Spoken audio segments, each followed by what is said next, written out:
ప్రజా ప్రతినిధులు అలాగే వారి శ్రీమతి శ్రీ రెడ్డప్ప గారి సతీమణితో పాటు మేడను ఎంపవర్మెంట్ సైతం లెక్క చేయని వీర వనితగా విజేతగా నిలిచినటువంటి మన మాధవి రెడ్డి మేడం గారు, అలాగే శ్రీనివాస్ రెడ్డి గారు ఇద్దరు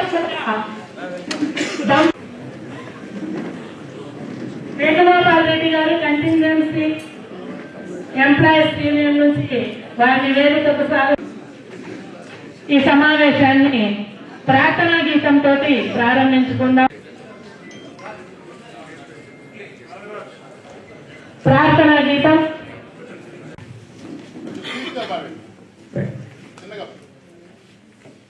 వక్రతుండ మహాకాయ కోటి సూర్య అధ్యక్షత వహిస్తున్నటువంటి కడప జిల్లా అధ్యక్షులు విశిష్ట అతిథులైనటువంటి మెంబరు రెడ్డప్ప గారి శ్రీనివాస్ రెడ్డి గారికి, గవర్నమెంట్ గ్రూప్ అయినటువంటి రెడ్డప్ప గారి మాధవి రెడ్డి గారికి, వేదిక మీద ఉన్న పెద్దలకి, నాయకత్వ సభ్యులందరికీ నమస్కారాలు తెలియజేసుకుంటున్నాం. మరి ముఖ్యంగా నాకు అండగా ఉంటామని, ఏ అవసరం వచ్చినా మేము ఉన్నామని తెలిపిన మొట్టమొదటి రాజకీయ పార్టీ తెలుగుదేశం పార్టీ నారా చంద్రబాబు నాయుడు గారు. అందువల్ల వారికి హృదయపూర్వకంగా నేను వ్యక్తిగతంగా 36 ఏళ్ల ఉద్యోగ సంఘ నాయకుడిగా అబ్సల్యూట్ పొలిటికల్ న్యూట్రాలిటీ మెయింటైన్ చేస్తూ ఏ రాజకీయ పార్టీ రంగుని నేను పూసుకోకుండా I deal with the government in place not party in power అనేటువంటి ఒక సిద్ధాంతం, మూల సిద్ధాంతంతో పనిచేసిన నేను మొట్టమొదటిసారి ఒక వేదిక మీద తెలుగుదేశం పార్టీ నాకు అండగా నిలబడిందని చెప్పక తప్పదనేటువంటి విషయాన్ని సందర్భంగా దృష్టికి తీసుకొస్తారు. ఆనాడు నన్ను తెలుగుదేశం పార్టీ అధ్యక్షుల హోదాలో అచ్చెన్నాయుడు గారు, జాతీయ అధ్యక్షులు అన్న చంద్రబాబు నాయుడు గారి దగ్గరికి తీసుకెళ్తే నా పక్కన నాతో పాటు వచ్చి అక్కడ ఫోటో దిగి ఆ ఫోటోను తీసుకెళ్లి సజ్జల రామకృష్ణారెడ్డికి చూపించి వెన్నుపోటు పడిచి పోయినాడు నాటి ప్రధాన కార్యదర్శి. అయినప్పటికీ నేను అజ్ఞాతంలోకి వెళ్ళి 4 సంవత్సరాలు 4 నెలల పాటు ఎక్కడో కుటుంబానికి దూరంగా బతకాల్సి వచ్చినప్పుడు తిన్నానా తినలేదా, పార్కులో పడుకున్నానా, ఫుట్పాత్ పడుకున్నానా, రైల్వే స్టేషన్ లో ప్లాట్ఫామ్ పడుకున్నానా, గుళ్ళో పెట్టే ప్రసాదం తిని బతికానా కూడా ఎవరు ఆలోచన చేయలే. తిరిగి నేను సుప్రీంకోర్టు ప్రొటెక్షన్ తిరిగి వచ్చిన తర్వాత మరలా నన్ను చంద్రబాబు నాయుడు గారి దగ్గరికి తీసుకువెళ్ళింది కడప ఈ శ్రీనివాసరెడ్డి గారు. అందుకు వారికి హృదయపూర్వకంగా ధన్యవాదాలు తెలియజేస్తా ఉన్నా. సరే, రాజకీయ పక్షాలు అన్న తర్వాత ఎన్నికల ముందు సహజంగానే సమాజంలో అన్ని వర్గాలు తమ మద్దతు ఇవ్వాలని కోరుకుంటారు. దానికోసం ఆయా వర్గాలకు సంబంధించినటువంటి ప్రభావితమైనటువంటి వ్యక్తులతో కొంత దగ్గరగా ఉంటారు. అది సహజంగా ప్రతి ఎన్నికల సందర్భంలో జరిగేదే.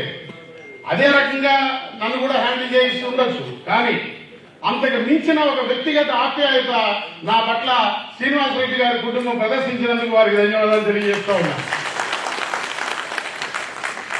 ఆ రోజు ఆ సందర్భంలో ఫర్దర్గా నా సుప్రీంకోర్టు యాంటిసిపేటరీ బెయిల్ విషయంలో కానీ ఏదన్నా సరే నేను చూసుకుంటాను, చూస్తున్నానైనా నువ్వు ఏం చేస్తావో చేయమని నన్ను ధైర్యంగా ముందుకి వెళ్ళమని చెప్పి చంద్రబాబు నాయుడు గారు అన్నగారి సమక్షంలోనే ఆశీర్వదించారు. ఆ రోజు అన్నగారికి అప్పచెప్పారు శ్రీనివాసరెడ్డి గారికి, నువ్వు చూసుకోవచ్చు సూర్యనారాయణకి ఏం కావాలన్నా లాజిస్టికల్ సపోర్ట్ నువ్వు అండగా ఉంది, సపోర్ట్ కూడా చూసుకోమంటే వారు ఇచ్చినటువంటి ఆ సపోర్ట్ తో ఆనాడు కడప మీటింగ్ వెళ్ళి తిరిగి బెజవాడ తిరిగి వస్తావా అని నన్ను పోలీస్ డిఐజీ బెదిరిస్తే కడపలో చేసినటువంటి ఉద్యోగులు చేసినటువంటి ఆ గర్జన ఈ రాష్ట్ర చరిత్రని మార్చడానికి దోహదమైందని నేను అభిప్రాయపడతా ఉన్నా. ఆనాటి పరిస్థితుల్లో కడపలో మనకి ఫంక్షన్ హాల్ ఇవ్వడానికి కూడా యజమానులు భయపడినటువంటి పరిస్థితి. కడపలో సమావేశం పెట్టడం అంటే సింహాన్ని తన గుహలోకి వెళ్ళి తను ఛాలెంజ్ చేయడం అనే సంగతి మాకు స్పష్టంగా తెలుసు. ఆ రోజు అందుకు సిద్ధపడే నాకు కడప వచ్చాను. ఆ కడపలో మీరందరూ భయానికి దాటి సంఘంతో నాయకత్వంతో నిలబడి ఆ రోజు దాదాపు 2500 మంది పైగా మోడల్ కోడ్ ఆఫ్ కాండక్ట్ ఉన్న టైంలో మీరు సంఘీభావాన్ని చూపడం రాష్ట్రం మొత్తానికి ఒక దిక్సూచిగా మారింది. కాబట్టి అది ఉద్యోగులనే కాకుండా సామాన్య ప్రజానికాన్ని కూడా భయం అనేటువంటి గుప్పిట్లోంచి బయటికి తీసుకొచ్చి పోలింగ్ డే నాడు క్యూలు కట్టి అర్ధరాత్రులకు ఓటింగ్కి డ్రైవ్ చేసింది. కాబట్టి ఈ దేశంలో స్వతంత్రం వచ్చినాక ఎన్నడూ లేనంత అత్యధిక పర్సెంటేజ్ ఆఫ్ పోస్టల్ బ్యాలెట్లు రికార్డు చేయించడానికి దోహదపడింది. కాబట్టి వారి సమక్షంలో మీకు కృతజ్ఞతలు చెప్పాల్సినటువంటి అవసరం ఉందని భావించి నేను ఈ సమావేశం ఏర్పాటు చేసి వచ్చానని మనవి చేస్తాను మిత్రులారా. సరే, మనం సహజంగానే ఎప్పుడైతే మనం ఒక ప్రక్రియలో భాగస్వామ్యం అవుతామో ఎంతో కొంత అది సఫలీకృతం అవుతుందో, ఆ ప్రభుత్వం అధికారంలోకి వస్తుందో రాగానే మనకి వెంటనే ఏదో సాయం జరగాలి, లాభం చేకూరాలని ఆశించడం అనేది సహజమైన మానవ లక్షణం. దానికి ఉద్యోగులు అతీతులు కాదనేటువంటి విషయాన్ని సందర్భంగా మీ దృష్టికి తీసుకొస్తాం. అయితే ఇక్కడ ఒకటి ఆలోచన చేయవలసిన అవసరం ఉన్నది. నేను వేదిక మీద ఉన్న పెద్దలు గౌరవనీయులు శాసనసభ్యులు గారికి కూడా తెలియజేస్తా ఉన్నా. ఈ రాష్ట్ర ఆర్థిక పరిస్థితి గురించి అత్యంత క్షుణ్ణమైన అవగాహన కలిగినటువంటి సంఘం ఏదైనా ఉందంటే అది ఆంధ్రప్రదేశ్ ప్రభుత్వ సంఘం అని మనం చేస్తా ఉన్నా. Because this association headed by me, I'm being basically a tax man. For the last 40 years నేను వాణిజ్య పన్నుల శాఖ ఉద్యోగస్తుడిగా, 36 సంవత్సరాలుగా వాణిజ్య పన్నుల శాఖ ఉద్యోగ సంఘ నాయకుడిగా, 2010 నుంచి జాతీయ అధ్యక్షుడిగా ఈ రాష్ట్రంలో ఈ ఆర్థిక పరిస్థితి మీద ట్యాక్స్ డిపార్ట్మెంట్ చేసే కంట్రిబ్యూషన్ మీద నాకు పూర్తి అవగాహన ఉన్నది. అందువల్ల నేను ఆ మోడల్ కోడ్ లో తిరిగిన ఊరూరు తిరిగి ప్రచారం చేసిన సందర్భంలో కూడా ఫాల్స్ హోప్స్ ఎవరికి క్రియేట్ చేయలేదు. ప్రభుత్వం మారగానే ఏదో అద్భుతాలు జరిగిపోతాయనే భ్రమలోకి వెళ్ళొద్దని కూడా చాలా స్పష్టంగా చెప్పాం. ఎందుకంటే ఏ ముఖ్యమంత్రి దగ్గరైనా మంత్రదండం ఉండదు. రాత్రి హామ్ పట్టంటే ఖజానా నుంచి వేల కోట్ల రూపాయలు పుట్టుకొచ్చి మీ ఉద్యోగులకు పంచుకోమనే పరిస్థితి ఉండదు. ఈనాడు ఈ దేశంలో మారిన రాజ్యాంగ పరిస్థితుల దృష్ట్యా ఎలక్షన్స్ లేవు, మా ఎలక్షన్స్ లేవు, మీ ఎలక్షన్స్ లేవు. ఇంత పెద్ద ఎత్తున కడప నగరంలో ఈ కార్యక్రమంలో నన్ను ఎమ్మెల్యే గారిని ఇద్దరిని కూడా భాగస్వామ్యం చేసినందుకు మీకు అందరికీ కూడా కృతజ్ఞతలు, ధన్యవాదాలు, శుభాకాంక్షలు తెలియజేస్తా ఉన్నా. చాలా సంతోషంగా ఉంది మాకు. నేను వాస్తవంగా ఇద్దరము అర్జెంట్ గా నిన్న రాత్రి హైదరాబాద్ పోవాల్సింది. నిన్న ముఖ్యమంత్రి గారి పర్యటన ఉండే, అది అయిన తర్వాత హైదరాబాద్ పోవాల్సి ఉంటే మీ కార్యక్రమం కోసమే ఈరోజు ఆగి ఇది అయిపోగానే ఇప్పుడే బయలుదేరిపోతున్నాం. ఇది ఈ అవకాశం పోతే మళ్ళీ మిమ్మల్ని కలుసుకునే అవకాశం ఇంత పెద్ద ఎత్తున మాకు రాదు. వేదిక మీద ఉన్న రాష్ట్ర ప్రభుత్వ ఉద్యోగుల సంఘం అధ్యక్షులు, నాకు మంచి మిత్రులు కూడా, వారి మాటల్లో చాలా విషయాలు తెలుసుకున్నాను నేను. సూర్యనారాయణ గారికి, అట్లాగే మిత్రులు రమేష్ గారు, రాష్ట్ర ప్రధాన కార్యదర్శి గారు, జిల్లా అధ్యక్షులు రఘురామ నాయుడు గారు, అదేవిధంగా స్టేట్ వైస్ ప్రెసిడెంట్ లక్ష్మీపతి గారు, డిస్ట్రిక్ట్ సెక్రటరీ సుదర్శన్ రెడ్డి గారు, అదేవిధంగా బాజీ పఠాన్ గారు, స్టేట్ ఐక్యవేదిక జనరల్ సెక్రటరీ గారు, గౌరవ శాసనసభ్యురాలు వేదిక మీద ఉన్న మాధవి గారు, ఈ కార్యక్రమంలో ఉన్న ప్రభుత్వ ఉద్యోగ సంఘాల కుటుంబ సభ్యులకు అందరికీ పేరు పేరున నా నమస్కారం తెలియజేస్తా ఉంటా. మీరే లేకుంటే ఈరోజు 92% స్ట్రైక్ రేట్తో కూటమి ప్రభుత్వం వచ్చేది కాదు.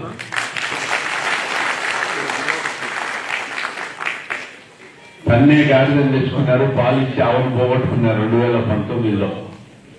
చిన్న మోసపోయినారు, మోస పెట్టినాడు ఆయన, ఒక పెద్ద మనిషి. 2019లో ఆ మాయ మాటలకు వారం లోపల సిపిఎస్ ఎత్తేస్తానంటే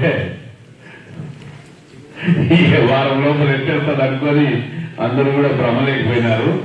అంటే రాజకీయాల్లో ఇట్లా నాయకులు కూడా భ్రమలో పెట్టి వాళ్ళ స్వార్థం కోసం చెప్తా ఉంటారు, ఎన్ని మామూలే కానీ మీరు దాన్ని గుర్తించలేకపోయినారని చెప్పి నేను చెప్తా ఉన్నా. ఏదైనా రాష్ట్రంలో పరిపాలన దక్షుడంటే చంద్రబాబు నాయుడు గారు అనే విషయాన్ని మీరు అందరూ అర్థం చేసుకున్నందుకు సంతోషంగా ఉంది. ఎందుకంటే ఏ మాటగా ఆ మాట చెప్పాలా?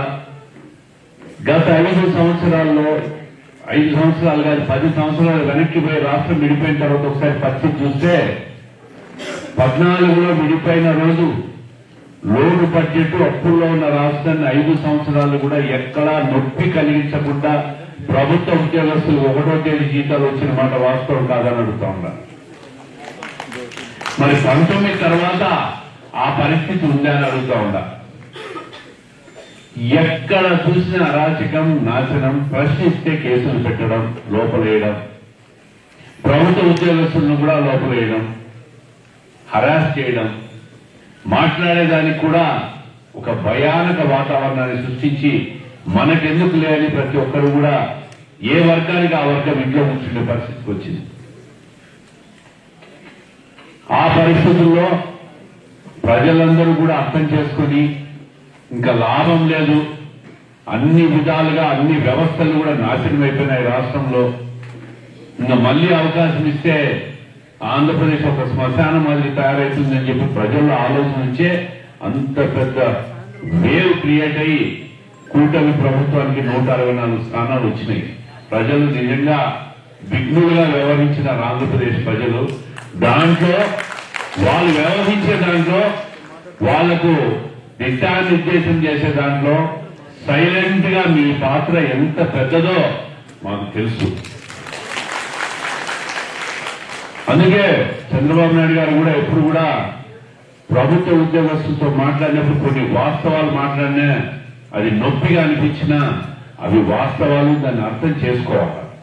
రాష్ట్ర భవిష్యత్తు దృష్ట్యా, మీ భవిష్యత్తు దృష్ట్యా అర్థం చేసుకోవాల్సిన విషయాలు.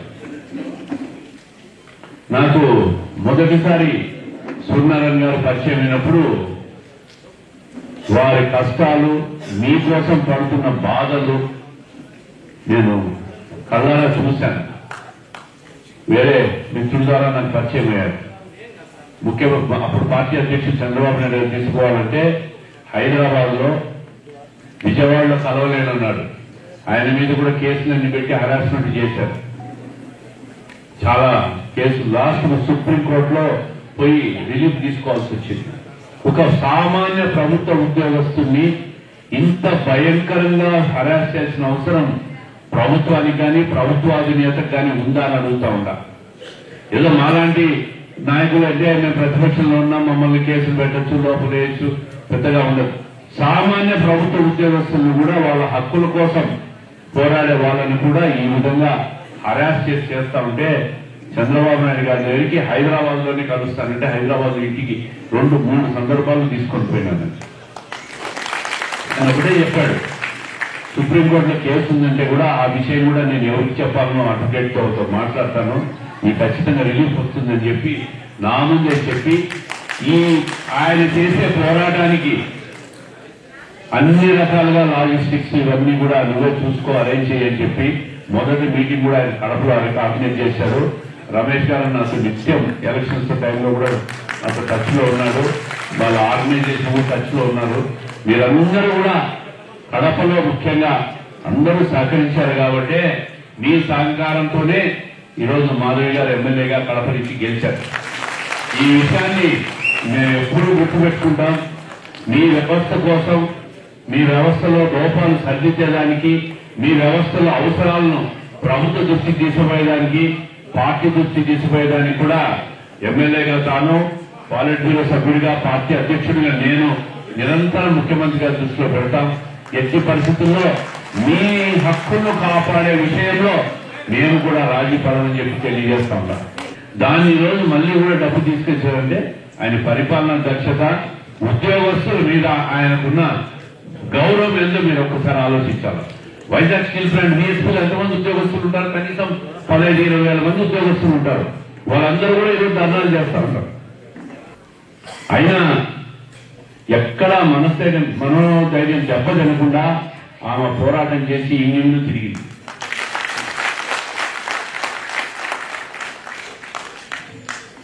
ఎన్నో అవమానాలు, ఘోరమైన మాటలు, ఆ పరిభాష అంటే వైఎస్ఆర్ కాంగ్రెస్ పార్టీలో ఉన్న కల్చరే అట్లాంటిది. సభ్యత లేదు, సంస్కారం లేదు. ఏది పడితే అది, ఎవరిని పడితే అది మాట్లాడటము, సోషల్ మీడియాలో ట్రోల్ చేయడము, అన్ని పడితే పోరాటం చేసి సాధించడం. సూర్యనారాయణ గారు కూడా అదే పోరాటం చేసి ఈరోజు భయపడకుండా ఒక బ్రాహ్మణుని సపోర్ట్ లేకుండా, మాకంటే రాజకీయాలు ఉన్నాయి, ఏదో రకరకాల మనుషులు వాళ్ళు వీళ్ళు బలం ఉంటుంది, అది వేరే విషయం. ఆయన పోరాటం చేసే విధానాన్ని నేను నిజంగా మనం అందరం ఒక అన్యాయం జరిగినప్పుడు ఏ విధంగా చేయాలనే దానికి ఆయన కూడా ఒక స్ఫూర్తిగా తీసుకోవాలి. నేను కూడా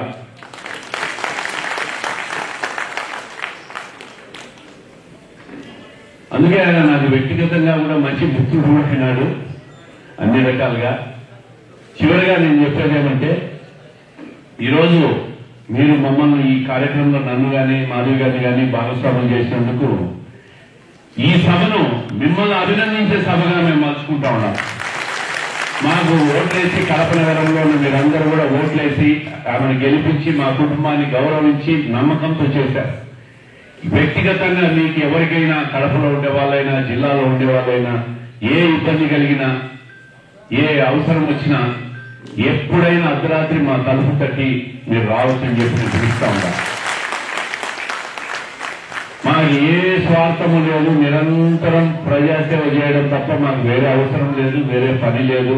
ఈ నగరంలో పొద్దున 6 గంటల నుంచి రాత్రి 11 దాకా ఇదే పని చేస్తూ ఉంటాం. ఇక్కడేం లోకల్ గా మాకు వేరే సొంత పనులు లేవు.